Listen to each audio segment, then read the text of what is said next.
Hello and good morning everyone. आप सभी लोगों का स्वागत है स्टडी ग्लोज पर और डेली करंट अफेयर के सेशन में आप सभी लोगों का स्वागत है। आज से हम लोग अपना मंथ जो है वो चेंज कर चुके हैं। बिल्कुल नहीं, अभी अक्टूबर ही चल रहा है, लेकिन रिवीजन जो मंथ है वो हम लोग सितंबर आज से शुरू कर चुके हैं। तो अगस्त का पूरा करंट अफेयर हम लोगों ने कवर किया है और आप लोगों के लिए महज 1 या 2 दिन के अंदर ही मैं आप लोगों के लिए एक प्रैक्टिस सेशन लेके आऊंगा कि अगस्त मंथ के अंदर आप लोगों के कितने क्वेश्चंस ठीक हुए हैं। उसका हो सका तो मैं आप लोगों के लिए एक लाइव सेशन जो है वो कंडक्ट करवाने की कोशिश करूंगा। तो चलिए शुरू करते हैं। आप लोग मुझे इंस्टा पर फॉलो कर सकते हैं, जो भी आपकी क्वेरीज है वो मुझे पूछ सकते हैं। दीपक इंदौरा ऑफिशियल पर आप लोग मुझे ज्वाइन कर सकते हैं, वहां पर आप लोगों के लिए क्विज अवेलेबल रहते हैं ताकि आप लोग प्रैक्टिस कर सके। न्यूज ऑफ द डे की हम लोग बात करें, देखिए बहुत ही बेहतरीन न्यूज है।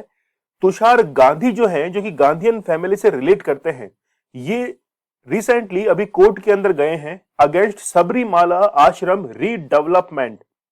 यहां पर एक वर्ड यूज किया जा रहा है रीडेवलपमेंट। इसका मतलब है कि सबरीमाला जो आश्रम है गवर्नमेंट की तरफ से, इसके अंदर डिजाइन प्लानिंग और मैनेजमेंट जो है वो अब वापस से किया जाएगा और इसी बात को लेकर तुषार गांधी कोर्ट के अंदर चले गए हैं। तो यहां पर आप लोग देख सकते हैं कि litigation filed recently at the Gujarat high court. अब ये गए क्यों हैं?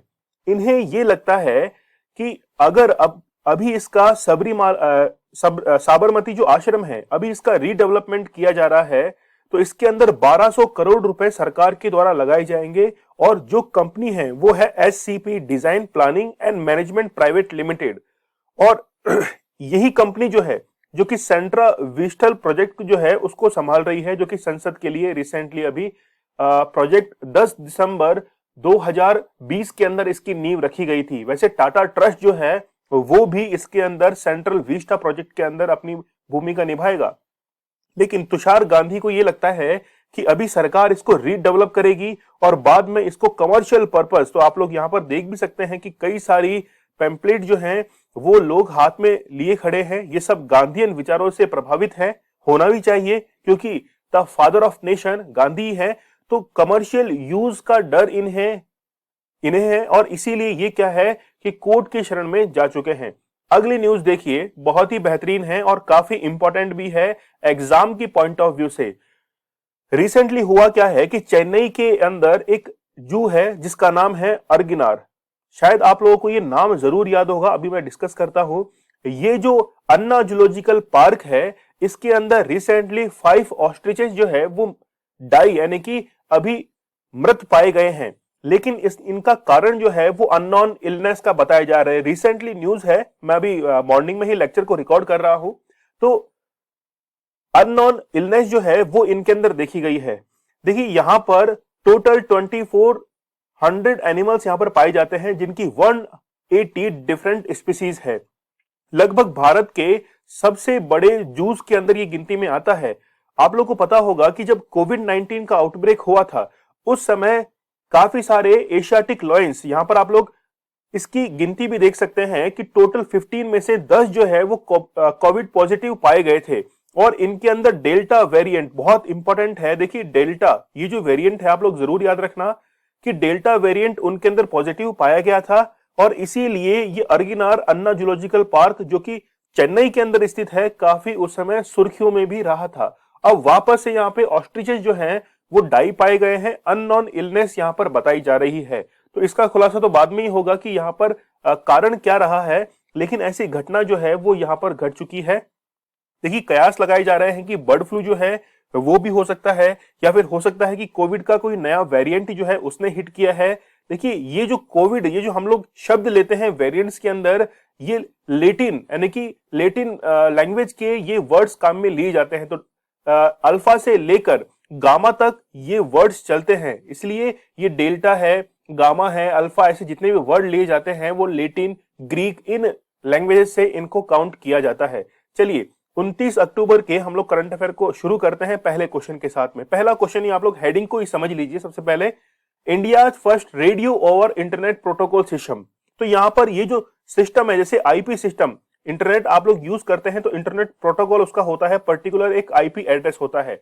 ठीक वैसे ही जब रेडियो का यूज हम लोग करते हैं तो मान लीजिए कि रेडियो का यूज जो है उससे हम लोग इंटरनेट प्रोटोकॉल मतलब इंटरनेट को कनेक्ट करके और फिर हम लोग किसी मौसम की जानकारी ले रहे हैं, कोई भी घटना भविष्य के अंदर घटने वाली है मौसम संबंधी, उसकी जानकारी ले पा रहे हैं, तो इसे ही कहा जाएगा radio over internet protocol system.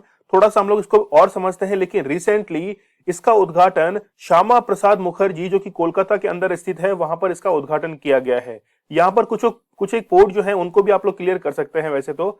चलिए सबसे पहले इसके बारे में हम लोग समझ लेते हैं कि ये जो है वो एक लंबी दूरी की समुद्री संचार समाधान है। मतलब समंदर के अंदर एक कम्युनिकेशन जो है वो कैसे डेवलप किया जाए ताकि हम लोग तूफान, खराब मौसम इनसे बच सके, और कोलकाता से रेडियो के माध्यम से सीधे संचार किया जा सकता है। देखिए जब भी कोई संचार यानी कि कम्युनिकेशन किया जाएगा तो उसमें डायरेक्टली सैटेलाइट का यूज करते हुए हम किसी इंफॉर्मेशन को one place to another place पहुंचाते हैं, तो इसको आप लोग basically radio over internet protocol system कह सकते हैं। तो रिसेंटली इसका उद्घाटन जो है वो कहां पर किया गया है, श्यामा प्रसाद मुखर्जी पोर्ट पर किया गया है जो कि कोलकाता के अंदर स्थित है।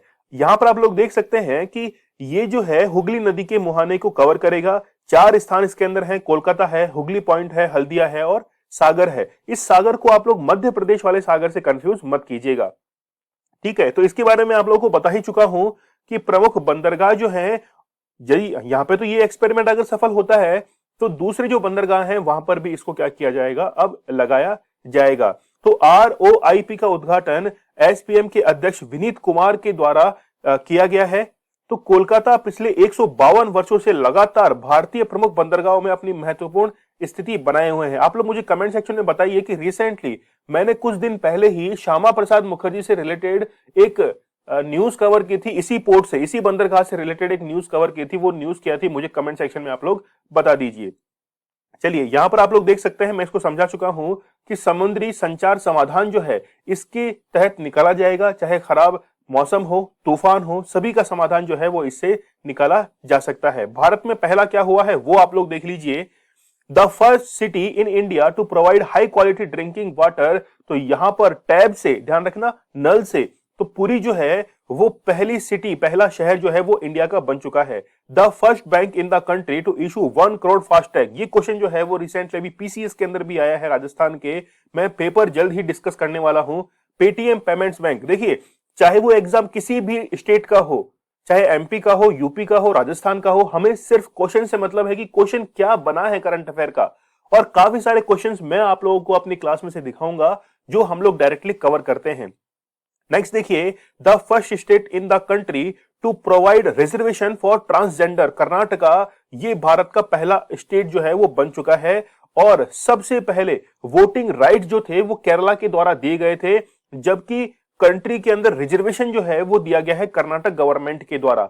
राजस्थान गवर्नमेंट के द्वारा पहली बार भारत के अंदर ट्रांसजेंडर्स के लिए एक अलग से एक सेल बनाई गई है और इनके लिए एक उत्थान कोष जो है वो भी निर्मित किया जा चुका है। पूरे भारत का लगभग 11.4% ट्रांसजेंडर जो है वो कहां पर रहते हैं, वो राजस्थान के अंदर रहते हैं। और पूरे भारत की यदि हम लोग बात करें कि पूरे भारत के अंदर जनसंख्या कितनी है, तो इस क्वेश्चन का आंसर मैंने अभी 2 दिन पहले आप लोगों को बताया था। मुझे आप लोग कमेंट सेक्शन में बताइएगा कि भारत के अंदर ट्रांसजेंडर्स की संख्या कितनी है ऑल ओवर। नेक्स्ट देखिए, first Indian city to have 100% vaccination against कोविड-19, बहुत इंपॉर्टेंट क्वेश्चन है। भुवनेश्वर इसका करेक्ट आंसर रहेगा, उड़ीसा के अंदर स्थित है। Orissa is A hockey city, ठीक है, ये भी आप लोग ध्यान रखना। India first indigenously built aircraft carrier Vikrant will be inducted into the Navy. Who has built this aircraft carrier? तो कोचिन शिपयार्ड जो है उनके द्वारा भारत का पहला ये जो INS विक्रांत आप लोग देख रहे हैं, ठीक है, एक ये क्या है, एयरक्राफ्ट कैरियर है, इसको निर्मित किया गया है। अगला क्वेश्चन देखिए, प्रत्येक घर के लिए खुले में शौच मुक्त यानी कि ODF, ओपन डिफिकेशन फ्री और बिजली हासिल करने वाला भारत का पहला राज्य जो है वो गोवा बन चुका है।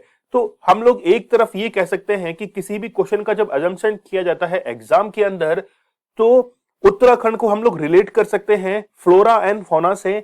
ठीक वैसे ही पहला रेबीज मुक्त जो राज्य है, या फिर हम लोग कहें कि फर्स्ट टैब जो वाटर पहुंचाया गया है 100%, वो भी गोवा के अंदर है। और अब ODF फ्री जो स्टेट बन चुका है वो भी कौन सा बन चुका है, गोवा बन चुका है। तो गोवा इसका करेक्ट आंसर रहेगा। चलिए यहां पर आप लोग देख सकते हैं कि Goa has achieved open defecation free and electricity in ever house hold. तो गोवा इसका करेक्ट आंसर रहेगा। तो इसमें ज्यादा कुछ बताने की बात नहीं है। ओपन डिफिकेशन फ्री भारत को बनाने का जो लक्ष्य था बेसिकली वो मार्च 2021 तक था, ठीक है, लेकिन फिर उसको एक्सटेंड किया गया है 2022 तक। तो आप लोग इसको जरूर याद रखना। तो अब 31 मार्च 2022 की ये जो डेट है तब तक पूरे भारत के अंदर ओपन डिफिकेशन फ्री स्टेट जो है वो बना लिए जाएंगे। तो हर घर जल मिशन जो है इसके तहत हर घर पर नल से जल पहुंचाने वाला पहला राज्य भी जो है वो कौन सा बन चुका है, वो गोवा बन चुका है।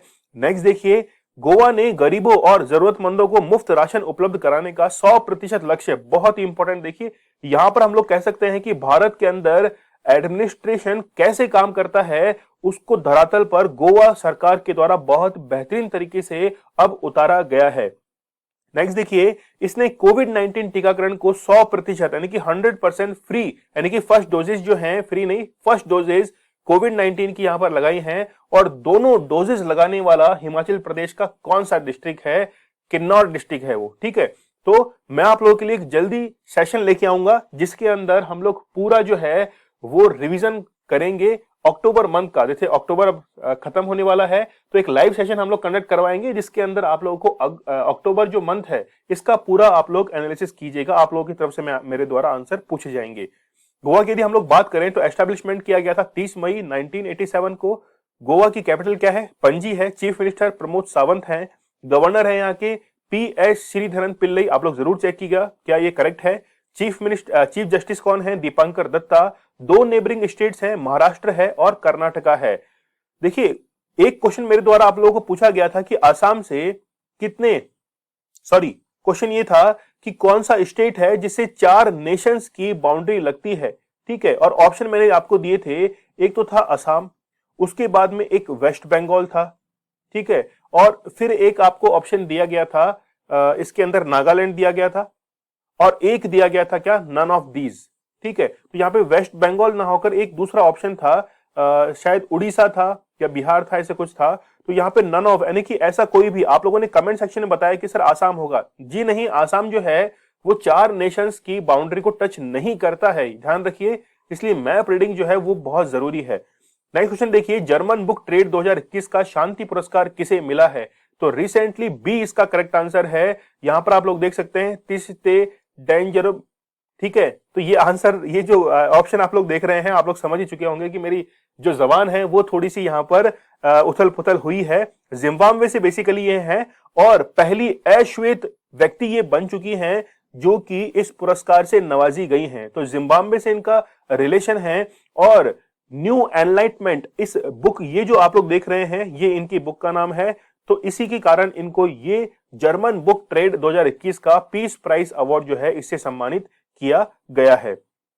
नेक्स्ट देखिए आप लोग कि ये जो है ये फर्स्ट ब्लैक वुमेन है और इससे पहले इनको पैन पिंटर प्राइज 2021 से नवाजा जा चुका है, जिसको कहा जाता है कि ये जो आप लोग देख रहे हैं जर्मन, ये जो अवार्ड देख रहे हैं इसको जर्मन शांति पुरस्कार आप लोग कह रहे हैं, लेकिन बेसिकली इसका कंपैरिजन जो है वो नोबेल प्राइजेस के साथ में किया जाता है। जैसे आप लोग कई प्राइजेस देखते होंगे, जैसे पुलित्जर अवार्ड है तो हम लोग कह सकते हैं कि ये एशिया का है, ये यूरोप का है। तो ठीक वैसे ही इसी अवार्ड को जो है वो एक तरीके से नोबेल जो प्राइज दिए जाते हैं उनके साथ में कंपेयर किया जाता है। तो उनका पहला उपन्यास नर्वस कंडीशन तो जिम्बाब्वे की अश्वेत महिलाओं द्वारा अंग्रेजों में प्रकाशित होने वाला पहला उपन्यास था। टॉप 5 अवार्ड्स आप लोग देखिए, ये आप लोग अवार्ड देखिए, फिजिक्स का है, केमिस्ट्री का है, इसके साथ में ही लिटरेचर अवार्ड है, पीस प्राइज है। तो ये सारे के सारे आप लोग को याद करने हैं। जब एग्जाम में क्वेश्चन पूछा जाएगा तो वो मैच करने के लिए क्वेश्चन आएगा, याद रखना। तो वहां पर सब मामला गड़बड़ा जाएगा। यहां पर आप लोगों को साइंटिस्ट के नाम ना भी याद रहे तो कम से कम ये जो है फिजिक्स के अंदर किस एरिया में, किस क्षेत्र में दिया गया है वो तो आप लोग को याद करके ही जाना चाहिए। सत्यजीत रे अवार्ड जो है वो बी गोपाल को दिया गया है। अगला क्वेश्चन देखिए, बहुत ही इंपॉर्टेंट क्वेश्चन है। कमला हैरिस फेनोमेनल वुमेन पुस्तक को किसने लिखा है? तो डी जो है वो इसका करेक्ट आंसर रहेगा, चिदानंद राजहट्टा। यहां पर देखिए इसके बारे में आप लोगों को थोड़ा बता देता हूं।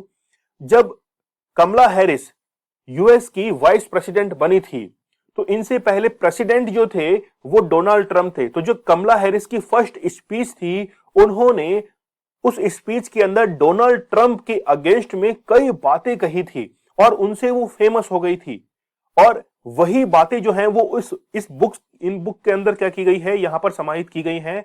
तो ये फेनोमेनल बुक जो है, ये फेनोमेनल वुमेन, ये बुक लिखी गई है चिदानंद राजहट्टा के द्वारा। और इन्होंने यानी कि कमला हैरिस ने जो है वो किस तरीके से अपने स्पीच के अंदर और जो अगेंस्ट पार्टी है डोनाल्ड ट्रंप की, उसके लिए क्या क्या शब्द कहे थे, और इसके साथ में ही कमला हैरिस का जीवन कैसा रहा है, इस बुक के अंदर ये समाहित किया गया है।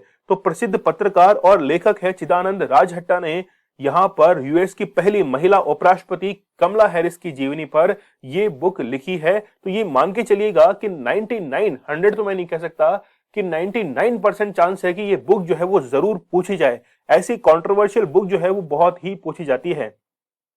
इस बुक में मिश्रित जाति भारत और जमैका की एक महिला कमला हैरिस के जीवन घटनाओं को दिखाया गया है, जो पहली भारतीय मूल की संयुक्त राज्य अमेरिका की उपराष्ट्रपति बनने वाली पहली महिला है। कुछ बुक्स देख लिया आप लोग, इंपॉर्टेंट है। माई ओवन मैगजीन जो है रमेश बाबू के द्वारा लिखी गई है। Operation Trojan horse, a novel inspired by true events, DP Sinha Abhishek Sarang के द्वारा। नेक्स्ट देखिए biography of a failed venture, Prashant Desai. और अगली देखिए बहुत इंपॉर्टेंट है, faithful triangle, how China shaped US India relation during the Covid war, Tanvi Madan. बहुत ही इंपॉर्टेंट है, ये एग्जाम में आ सकती है। इसके साथ में ही डांसिंग विद ड्रीम्स, ये आदित्यनाथ दास की है। नेक्स्ट क्वेश्चन देखिए, किस राज्य की सरकार ने लूनी सोलर कैलेंडर भास्करब्द करने की घोषणा की है? मतलब ये जो नया कैलेंडर है भास्करब्द, इसको वहां पर लागू कर दिया गया है। कौन सा स्टेट है? असम है। कैलेंडर को आप लोग समझिए कि हमारे यहाँ पे ग्रेगोरियन कैलेंडर जो है वो यूज किए जाते हैं, शक संवत पर आधारित होते हैं कैलेंडर, उनको यूज किया जाता है। तो बेसिकली सूर्य की गति पर आधारित होते हैं, चंद्रमा की गति पर आधारित होते हैं। लेकिन एक ऐसा कैलेंडर जो कि सूर्य और चंद्रमा, ये तो है सूर्य के लिए, ये है चंद्रमा, दोनों की गति के आधार पर हम लोग पृथ्वी के ऊपर यानी कि अर्थ के ऊपर जब भी चंद्रमा और सूर्य की गति के आधार पर कैलेंडर को निर्मित कर लिया जाएगा, तो उसी को यहां पर कहा गया है भास्करब्द। और ऐसे ही कैलेंडर को लागू किया है किसने? असम गवर्नमेंट के द्वारा। तो अभी जो हम लोग कैलेंडर यूज करते हैं वो ग्रेगोरियन कैलेंडर होता है। 22 मार्च जो है वो इसकी डेट डिसाइड की जाती है, तब से कैलेंडर जो है वो शुरू हो जाता है। 1957 से हम लोग इसको शुरू मानते हैं। तो ग्रेगोरियन कैलेंडर को आधिकारिक कैलेंडर के रूप में उपयोग किया जाता है। लेकिन अब जो है इन दोनों का मिक्सअप यानी कि शक और ग्रेगोरियन दोनों को मिक्स करके सोलर और लूनर यानी कि सूर्य और चंद्रमा दोनों की गति के आधार पर इस नए कैलेंडर को निर्मित किया गया है। तो भास्करब्द कैलेंडर में युग की शुरुआत 7वीं शताब्दी के स्थानीय शासक भास्कर वर्मन, ये वर्ड जो है वो आप लोग जरूर याद रखना, भास्कर वर्मन 7वीं शताब्दी के हैं ये, ठीक है। तो यह लूनर और सोलर वर्ष दोनों पर आधारित है। तो एग्जाम में जब क्वेश्चन पूछा जाएगा तो स्टेटमेंट में आप लोग जरूर याद रखना, एक ये स्टेटमेंट आ सकता है, फिर यहां पर 7वीं शताब्दी की जगह वो कोई और शताब्दी 12वीं 18वीं ऐसे कुछ डाल सकता है। तो ये स्टेटमेंट हमारे लिए इंपॉर्टेंट हो जाता है, ठीक है। तो इस बार जो है मैं आप लोगों के साथ हूं, आप चिंता मत करना कि दीपावली वगैरह को क्लास होगी नहीं होगी, आपकी क्लास जो है वो रेगुलर चलती रहेगी, क्योंकि मैं भी जो है वो आप लोगों के साथ में मेंस का एग्जाम देने जा रहा हूं। तो जो लेक्चर मेरा अटेंड करते हैं उनमें से भी कई लोग जो हैं वो मेंस का एग्जाम देंगे, सिविल सर्विसेज का। तो ठीक वैसे ही ये स्टेटमेंट जो है इसी फॉर्म के अंदर मेरी पढ़ाने का जो है वो नेचर रहता है। तो आप लोग इसके लिए तैयार जरूर रहा करो। चलिए यहां पर आप लोग देख सकते हैं कि यह तब शुरू हुआ था जब भास्कर वर्मन को कामरूप साम्राज्य का शासक बनाया गया था। तो सोलर और लूनर, तो सोलर में क्या होता है कि पृथ्वी पर 365 सही 1/4 जो दिन होते हैं इसके आधार पर कैलेंडर को निर्मित किया जाता है। और लूनर में क्या होता है कि चंद्रमा की गति के आधार पर इसको निर्धारित किया जाता है। लेकिन जब दोनों का मिक्स कर लेंगे तो लूनार सोलर जो है ये कहलाएगा क्या? ये जो नया कैलेंडर यहाँ पर इंट्रोड्यूस किया गया है भास्कर, तो यहां पर देखिए भास्करब्द जो है ये किसके द्वारा, किसके नाम पर? यह है भास्कर वर्मा, जो कि 600 से 650 ईस्वी के आसपास जो है इनका शासन रहा था। तो कामरूप भास्कर वर्मन के अधीन भारत के सबसे उन्नत राज्यों में से एक था और कामरूप असम का पहला ऐतिहासिक राज्य भी था। ये भी आप लोग इंपॉर्टेंट याद रखना, ये भी स्टेटमेंट के अंदर पूछा जा सकता है, ठीक है। तो यहां पर जब भी कोई प्रीलिम्स का एग्जाम होता है, चाहे पीसीएस का एग्जाम हो या फिर सिविल सर्विसेज का एग्जाम हो, वहां से ऐसे स्टेटमेंट वाले क्वेश्चन जो है वो पूछे जाते हैं। तो भास्कर वर्मन का नाम चीनी बौद्ध तीर्थयात्री जुआन जांग की यात्रा वृत्तांतों में पाया जाता है, जिन्होंने उनके शासनकाल के दौरान कामरूप का दौरा किया था। नेक्स्ट देखिए, भारतीय सेना हर साल किस तिथि को इन्फेंट्री डे मनाती है? 27 अक्टूबर। डे हम लोग नहीं भूल सकते, क्योंकि इसी डे यानी कि 26 अक्टूबर, याद रखना, वापस रिपीट कर रहा हूं मैं, 26 अक्टूबर 1948 की बात है। तो यहां पर जब जम्मू कश्मीर पर भारतीय यानी कि बाहरी जो हम लोग कह सकते हैं कि टेररिस्ट थे, या पाकिस्तान के द्वारा भेजे गए थे, या फिर कई बार बुक्स के अंदर और कुछ भी लिखा हुआ आता है, हम तो सीधे तौर पर पाकिस्तान का ही मानेंगे, उसने ही किया था, सब कुछ गड़बड़ी है। जम्मू कश्मीर रियासत को, जो कि हरि सिंह वहां पर राज करते थे, वहां के राजा थे, उस रियासत को ये पाकिस्तान में मिलाना चाहते थे।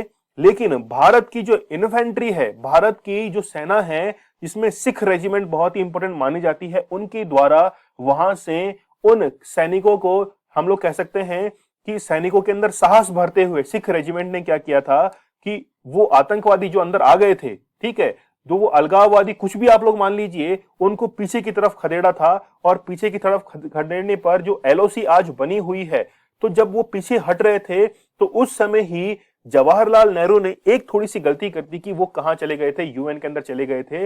नहीं तो भारतीय सेना उनको पूरा का पूरा भारत से बाहर भेज देती। लेकिन थोड़ा सा यहां पर मिस्टेक हो गई, मिस्टेक या फिर हम लोग कहें कि उस समय की जो घटनाएं हैं उन पर डिसीजन एक लिया गया था। तो यहां पर 27 अक्टूबर आप लोग जरूर याद रखना। शायद इतना बताने के बाद तो आप लोग जरूर याद रखोगे। तो 27 अक्टूबर को इन्फेंट्री डे जो है वो सेलिब्रेट किया जाता है। 75 जो है वो ये डे यानी कि 75th इसकी एनिवर्सरी है। नेक्स्ट देखिए, इस दिन सिख रेजिमेंट की पहली बटालियन श्रीनगर एयरबेस पर उतरी और दृढ़ता और असाधारण साहस का परिचय दिया गया। पाकिस्तानी सेना के बुरे मंसूबों को विफल करने के लिए द वॉल बन गई, जिसने 1947 में आदिवासी हमलावरों की मदद से कश्मीर पर आक्रमण किया था। तो ये आप लोग जरूर याद रखना 27 अक्टूबर का। देखिए 3 रियासत थी, एक तो जम्मू एंड कश्मीर रियासत थी, फिर इसके साथ में जूनागढ़ रियासत थी, और फिर हैदराबाद रियासत थी। तो हैदराबाद रियासत को तो ऑपरेशन पोलो के तहत भारत के अंदर मिला लिया गया था। जूनागढ़ रियासत को वहां पर जनमत संग्रह रेफरेंडम कराया गया था, और जम्मू कश्मीर जो है इसे विलय पत्र के आधार पर यानी कि लेटर जो था वो साइन करवाया गया था हरि सिंह से, सरदार वल्लभ भाई पटेल के द्वारा, और फिर जो था वो जम्मू कश्मीर को भारत में मिलाया गया था। आप लोगों को क्या तीनों रियासतों की डेट बता सकते हैं आप लोग, कब कब भारत के अंदर इसको मिलाया गया था? ठीक है, तो ये एक लड़ाकू सेना है जिसे युद्ध की रानी भी कहा जाता है। काफी सारी इसके बारे में बातें हैं, आप लोग जरूर इसके बारे में ये देखिएगा। नेक्स्ट देखिए कि पंजाब नेशनल बैंक के न्यू एग्जीक्यूटिव डायरेक्टर जो है वो रिसेंटली अपॉइंट किए गए हैं, जिनका नाम क्या है, कल्याण कुमार जो है वो अपॉइंट किए गए हैं। पीएनबी बैंक यदि हम लोग बात करें तो पहला भारतीय जो कि भारतीयों के द्वारा, ठीक है, संचालित था। बहुत इंपॉर्टेंट लाइन में रिपीट कर रहा हूं वापस से, पहला भारतीय बैंक जो कि भारतीयों के द्वारा ही संचालित था वो पीएनबी बैंक ही था, जिसकी स्थापना 1894 के अंदर की गई थी। इससे एक साल पहले क्या हुआ था, स्वामी विवेकानंद जो थे, इन्होंने शिकागो के अंदर अपना स्पीच दिया था, जिसका सब्जेक्ट क्या था, जीरो था, शून्य, जीरो पर इन्होंने अपना स्पीच दिया था। और उसके अगले साल ही जो है वो 1894 के अंदर पीएनबी की स्थापना की जाती है। यदि इससे भी हम लोग थोड़ा सा 3 साल और आगे चले तो यहां पर सुभाष चंद्र बोस की यहां पर जलवा कार्यक्रम जो है वो मनाया गया है। जलवा का मीन्स है कि यहां पर इनका जन्म दिवस जो है वो मनाया गया है 1899 के अंदर। ठीक है, तो सुभाष चंद्र बोस का जिक्र हो रहा है तो आप लोगों को पता होगा कि पराक्रम दिवस जो है वो भी 23 जनवरी को सेलिब्रेट किया जाता है, पराक्रम दिवस। और यही क्वेश्चन जो था वो कहां पर आया था, रिसेंटली यूपीएससी के द्वारा एक एग्जाम करवाया गया था ईपीएफओ का। यदि आप लोगों में से किसी ने वो एग्जाम दिया है, ठीक है, तो मुझे कमेंट सेक्शन में बताइए कि क्या ये क्वेश्चन जो था पराक्रम दिवस वाला वो वहां पर आया था क्या। बढ़ते हम लोग आगे। नेक्स्ट देखिए कि कल्याण कुमार जो है वो यहां पर अपॉइंट किए गए हैं। तो ये क्या है, शेड्यूल बैंक है, रजिस्टर किया गया था 19 मई, ये देखिए 1894 को इसको रजिस्टर किया गया था। देखिए जब भी आपको कोई ईयर याद करनी हो, डेट याद करनी हो, तो किसी दूसरी घटना के साथ उसको रिलेट कर दीजिए जो आपको याद है। याद रखना कि जैसे मान लीजिए कि आपको याद करना है कि 1894 के अंदर पीएनबी की स्थापना की गई थी, तो आप इसको ऐसी घटना से किसी से रिलेट कीजिए जो आपको पहले से ही याद है। आपको जैसे मुझे याद रहता है कि शिकागो के अंदर सम्मेलन कब हुआ था, तो उससे रिलेटेड 1-2 साल पहले 1-2 साल बाद में जो भी रिलेटेड घटनाएं हैं उनको आप लोग लिंक कर दीजिए, आपको हमेशा याद रहेगा, कभी भी नहीं भूलेंगे और एग्जाम में गलती होने का तो सवाल ही पैदा नहीं होता है। पीएनबी का हेडक्वार्टर जो है न्यू दिल्ली के अंदर है। सीईओ है एसएस मल्लिकार्जुन राव। फाउंड किया गया था 19 मई 1894 को और फाउंडर्स थे दयाल सिंह, यहाँ पे आप लोग देख सकते हैं, पेरेंटल ऑर्गेनाइजेशन, ठीक है। तो फाइनेंस मिनिस्ट्री के अंदर ये आती है। हाल ही में भारतीय मूल की अनीता आनंद को किस देश में रक्षा मंत्री बनाया गया है, तो कनाडा के अंदर इनको एज ए डिफेंस मिनिस्टर जो है वो अपॉइंट किया गया है। देखिए यहां पर किसी फीमेल कैंडिडेट का डिफेंस मिनिस्टर बनना ये थोड़ा सा ताजुब की बात है, लेकिन कनाडा के अंदर इनको क्यों अपॉइंट किया गया है? सेना के अंदर महिलाएं भी तो होती हैं, उन महिलाओं के ऊपर पिछले कई सालों से कनाडा के जो प्रधानमंत्री हैं यहाँ के, जस्टिन ट्रूडियो, इनके द्वारा ये बताया जा रहा था कि बहुत अत्याचार यहाँ पे हो रहे थे, मतलब सेक्सुअल हरेसमेंट वगैरह हो रहे थे, और इन्हीं कारणों को देखते हुए यहाँ पर एक फीमेल जो है डिफेंस मिनिस्टर अपॉइंट की गई है। ये खुद अपने बयान के अंदर कहा गया है उनके द्वारा कि कनाडा के अंदर जो भी सेक्सुअल हरेसमेंट हो रहे हैं in military, in defence womens के ऊपर, तो कहीं ना कहीं कंट्रोल करने के अंदर ये अब भूमिका अदा करने वाली हैं। तो कैबिनेट के अंदर जो है वो फेरबदल अब किया गया है, तो भारतीय मूल की है ये, और इनको कनाडा के अंदर क्या बना दिया गया है, अनीता आनंद को डिफेंस मिनिस्टर जो है वो बना दिया गया है, ठीक है। तो मध्यावधि चुनाव में जो ट्रूडो की लिबरल पार्टी की सत्ता में लौटने और बड़े सैन्य सुधारों के आह्वान के 1 महीने बाद ही नियुक्ति की गई है। तो पहले जब ये अपना स्पीच देते थे तो स्पीच के अंदर कई बार इन्होंने ये बातें जो थी वो इंक्लूड की थी। क्या वो बात थी? आप लोग देख सकते हैं कि सेना के अंदर जो सेक्सुअल हरेसमेंट होता है, ऐसी कई बातों को यहाँ पर जो है वो कहा गया था कि हम जो है इस पे कंट्रोल करेंगे। कई सारी बातें हैं, वो पॉलिटिकल यहाँ पे तीर इनके द्वारा फेंके गए थे। चलिए, इनको क्यों चुना गया है? क्योंकि ये महिलाओं की जो महिलाएं असुरक्षित महसूस करती हैं, तो उनके लिए इनको अपॉइंट किया गया है। बेसिकली मैं आप लोगों को बता चुका हूं कि पूरी थीम जो है वो क्या है। तो ऐसे में एक महिला की नियुक्ति से जो डिफेंस के अंदर पहले से ही वुमेन्स काम कर रही है, उनके अंदर एक आत्मविश्वास जो है वो आएगा। अगला क्वेश्चन जो है, पाकिस्तान की खुफिया एजेंसी आईएसआई का नया प्रमुख किसे नियुक्त किया गया है? तो सी जो है ये इसका करेक्ट आंसर रहेगा। और इनकी अपॉइंटमेंट जो है वो भारत के लिए भी काफी इंपॉर्टेंट है, क्योंकि इन्हीं का नजरिया जो है वो सीधा सीधा देखा जाएगा जम्मू एंड कश्मीर के अंदर जो इम्बैलेंस क्रिएट होता है, तो यदि ज्यादा क्रिएट होना शुरू हो जाएगा अगले अब 1-2 महीने के अंदर, 2 महीने के अंदर, तो ये हम लोग कहेंगे कि ये बिल्कुल ही भारत के अगेंस्ट है। वैसे तो पाकिस्तान जो है वो कभी भारत के पक्ष में रहा ही नहीं है, लेकिन फिर भी कई बार विचारधाराएं जो है, जैसे आप लोग भारत में रहते हैं तो आप लोग कई बार, जैसे यूएसए है या फिर कोई अदर जैसे नेपाल है, तो कई बार कंट्री जो है उनको फेवर करती है हमारी सोच, ठीक है। तो ठीक वैसे ही कई बार जो है वो किसी दूसरे कंट्री के अंदर कोई हेड अपॉइंट किया जाता है, तो हम लोग हमेशा ये कयास लगाते हैं कि भारत की और जो है इनका क्या नजरिया रहेगा। तो पाकिस्तान से तो हमारे पास में कोई उम्मीद ही नहीं है, खत्म बिल्कुल देश है ये पाकिस्तान तो, ठीक है। तो चलिए यहाँ पर आप लोग देख सकते हैं कि इनको अपॉइंट किया गया है फैज हमीद को। तो अंजुम पहले कराची कोर की कमांडर के रूप में भी कार्य कर चुके हैं। सितंबर 2019 में लेफ्टिनेंट जनरल के पद पर इनको पदोन्नत किया गया था। तो सबसे अहम पद जो है वो आईएसआई का माना जाता है। हम लोग बात करें आईएसआई की, तो ये पाकिस्तान की एक इंटेलिजेंस एजेंसी है जो कि रेस्पॉन्सिबल है काफी सारे ऑपरेशंस के लिए इन पाकिस्तान और आउट ऑफ पाकिस्तान के लिए भी। हेडक्वार्टर है इसका इस्लामाबाद के अंदर। फाउंडर थे रॉबर्ट।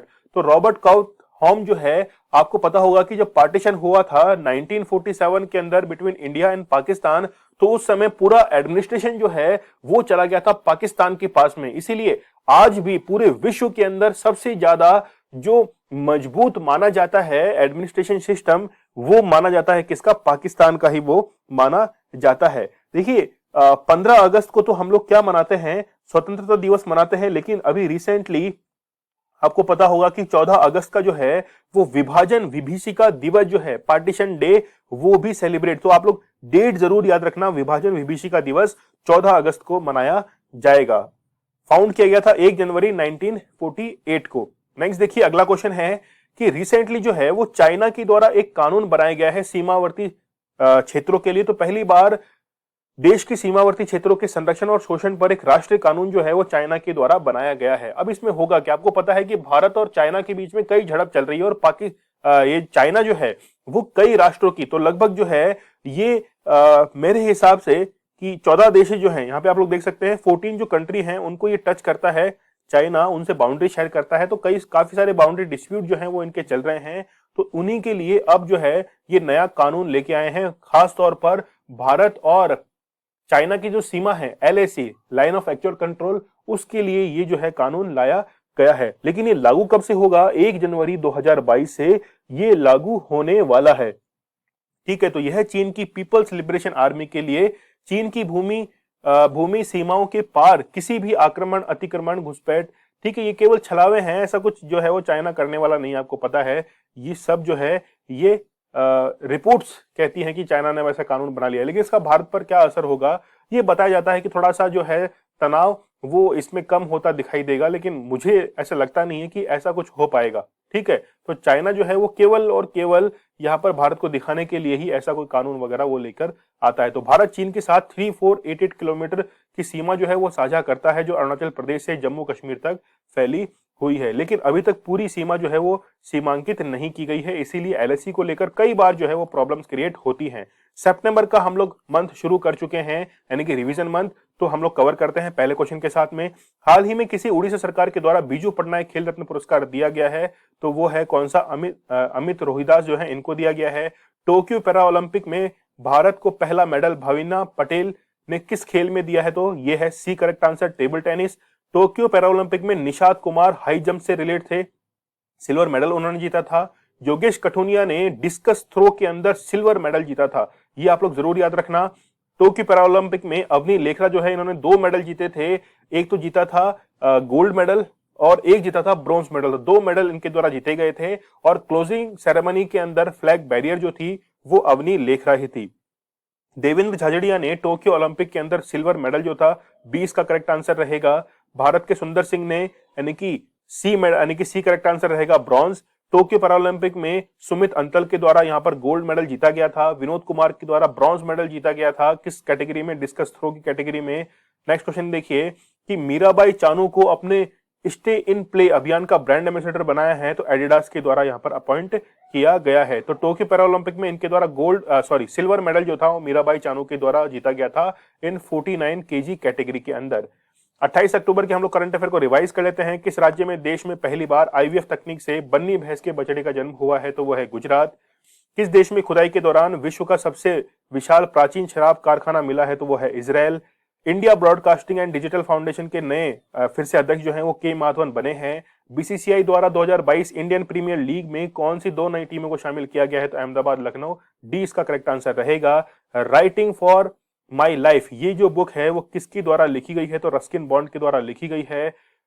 94th अकादमी पुरस्कार ऑस्कर की बात की जा रही है, कौन सी फिल्म को भारत की आधिकारिक प्रविष्टि के लिए चुना गया है? तो सी करेक्ट आंसर होगा यहाँ पे कुजांगल। किस क्रिकेट एसोसिएशन द्वारा दुनिया के सबसे बड़े क्रिकेट बल्ले का अनावरण किया गया है? तो वो है हैदराबाद। डेनमार्क ओपन बैडमिंटन 2021 का विक्टर एक्सलेंस जो है इनके द्वारा जीता गया है। जोसेफ ए कुशमैन अवार्ड जो है ये किसको दिया गया है? डॉक्टर राजीव निगम को ये अवार्ड दिया गया है। इनोवेशन फॉर यू पुस्तक को किसने लॉन्च किया है? तो नीति आयोग के द्वारा लॉन्च किया गया है। ये कल का हमारा स्टडी ग्लोब्स क्वेश्चन था कि एल्डर लाइन, देखिए सबके कमेंट में देखता हूं कि किस किसने क्या क्या आंसर किया है, ऐसे मत देखिए कि रिप्लाई नहीं किया जाता है वहां पर मेरे द्वारा, लेकिन एल्डर लाइन में ये जो जितने भी क्वेश्चन पूछता हूं उनका सबका आप लोगों का कमेंट जरूर देखता हूं, और कईयों के नाम मुझे जो है वो रेगुलर बेसिस पर याद भी हो चुके हैं।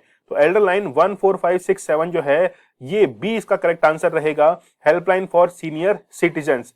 चलिए आज का स्टडी क्लोज क्वेश्चन आप लोगों के लिए है कि उत्तर प्रदेश का पहला आयुष विश्वविद्यालय कहां पर खोला गया है? तो कमेंट सेक्शन में इसका आंसर मुझे जरूर बताइएगा। सभी की कमेंट जो है मैं चेक करूंगा कि किस किस ने इसका करेक्ट आंसर किया है। स्टडी क्लोज आप लोगों के लिए बहुत ही बेहतरीन कंटेंट लेकर आता है, नॉलेज इज पावर, ये हमारी टैगलाइन है। तो आप लोग के लिए क्विज जो है वो अपलोड कर दिया जाएगा, उस क्विज को अटेम्प्ट कीजिए और 1 सेकंड लगता है आपको सेशन को लाइक करने में। सेशन पसंद आ रहा है तो आप लोग उसको जरूर लाइक कीजिए। चलिए कल मिलते हैं हम लोग बहुत ही बेहतरीन लेक्चर के साथ, तब तक के लिए धन्यवाद, थैंक यू।